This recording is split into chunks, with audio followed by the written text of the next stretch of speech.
राधे राधे संपूर्णमा। आज हम खा रहे, अभी अभी मेरे हस्बैंड काम से आए और नाइट के खाना तैयारी में है। बुढा एउटा केही कुरा सोध्छु मैले, एकदम सच बुढी खुस हुन्छ भनेर मक्ख पार्नको लागि झुटो पनि सच के अरे सच पनि झुटो बनाएर के हो त्यस्तो नबोल्नु। कतिले त मलाई मेन्टल भन्छन्, यसलाई केही आउँदैन, राजनको बुढीलाई केही आउँदैन, यताउता भन्छन्।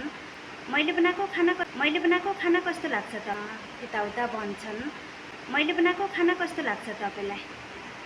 एकदम राम्रो, सही में अच्छा लाग्छ, एकदम राम्रो लाग्छ। यो 2 सालभित्र कहिले त नराम्रो बनाउँछु होला, कहिले राम्रो होइन, कहिले भन्नु जस्तो हुँदैन। भन्नु त खाना टेस्टी एकदम, मतलब एकदम होटल जस्तो स्वाद हो खानामा। आउँछ नि मलाई बनाउन खाना? 100%। थ्याङ्क यू बुढा। त्यही हो, जन्मजात सिकेर कसैले आउँदैन, बिस्तारै सिक्दै जाने हो।